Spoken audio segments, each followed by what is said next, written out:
Where are you from? Buffalo. I come from Buffalo. Most of the time people don't believe me. No, but where are you really from? Buffalo. Where were you born? Buffalo. But where are your people from? Aha. They don't really want to know where I'm from. They're asking about my heritage or want to know about my ethnicity, even though they don't really know that that's what they're asking for. They just keep asking me the same question over and over again, hoping that I'll give them a different answer, which I believe is the definition of insanity. Except that I'm the one who seems insane because I just keep saying Buffalo over and over again. Because no one's going to say, you don't look like you come from around here, right to my face. And then, even if that's what they mean, and in those instances, I cling to Buffalo as if my life depended on it. Buffalo. Buffalo. Buffalo.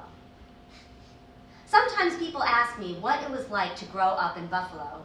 I don't really know the answer to that question. I've only grown up in one place, so I can't compare it to any other place.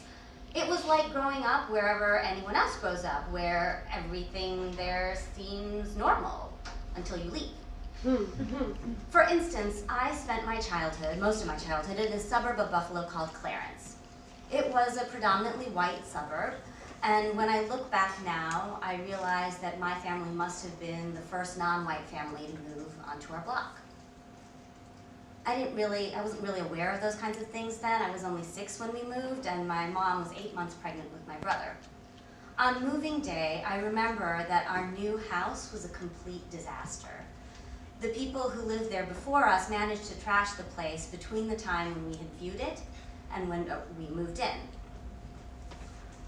I have an image of my mom breaking down into tears as she scrubbed the showers of the bathroom that would become mine and my brother's. My parents thought they were living the American dream, and then they ended up with this. A few weeks after we moved in, my mom sent me out to get the mail. It was summertime, and I had no school or neighborhood friends, and nothing to do besides hang around and read books. So I walked to the end of the driveway, which was framed by these 2 huge evergreens, and discovered that the mailbox was gone.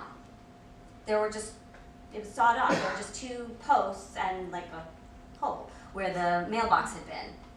I went back to the house and told my mom that the mailbox was gone, and she went with me to the end of the driveway to see what I was talking about.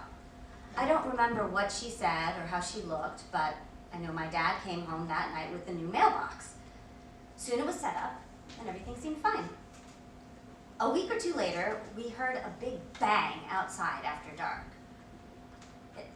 And the next day, when I went to get the mail, I discovered that someone had put a cherry bomb in our mailbox. It hadn't been destroyed, but it's pretty jacked. There were holes in the back of the mailbox, the flag was all crooked, the front door was blown completely off. And this time, my dad didn't come home with the new mailbox. He's a pretty frugal guy, and I imagine he didn't want to waste any more money on mailboxes if someone was going to keep destroying ours. So we had that jacked mailbox for years. When it rained, our mail was always slightly wet. No one did anything to it, and we never discussed it. And we never found out who did it either. So I guess I could say that's what it was like to grow up in Buffalo. A place where people could be subtly terrorized for being where they didn't belong. But I could also tell another story. About a year after we moved in, an older woman about the same age as my grandmother came to our front door, and she brought us some baked goods and welcomed us to the neighborhood. She told us that her mother had been quite ill and recently passed away, which is why she hadn't come sooner.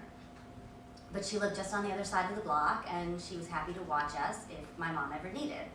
And as it turned out, my mom worked and did need, so off we went to the big white house on the other side of the block.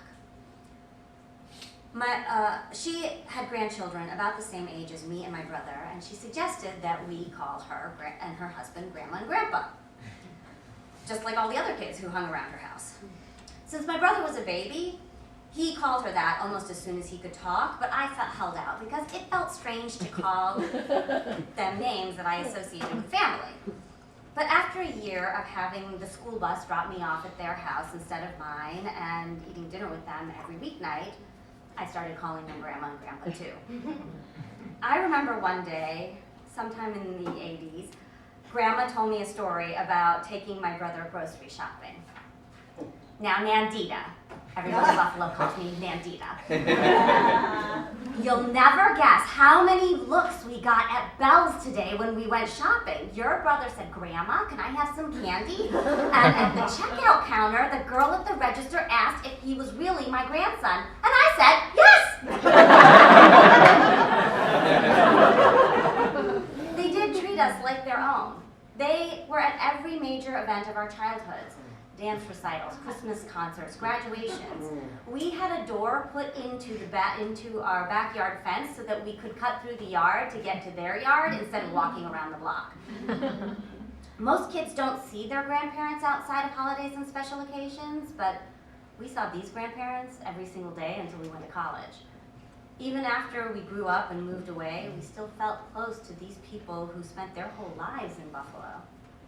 When I was on the national tour of The King and I, Grandma drove all the way to Cleveland to see me in the show. And at my brother's wedding, my mom insisted that Grandma and Grandpa take a picture with the bride and groom just like anybody else in the family. This past December, I flew home to celebrate Grandma's 90th birthday. And our family was there along with her 6 children, and all of their children, and all of their children. And we were welcomed like long-lost cousins by everyone there. So I could also say that that's what it's like growing up in Buffalo, a place where you can be taken in like family no matter what your race or culture. So when people ask me where I'm from, I say Buffalo. Buffalo. Buffalo.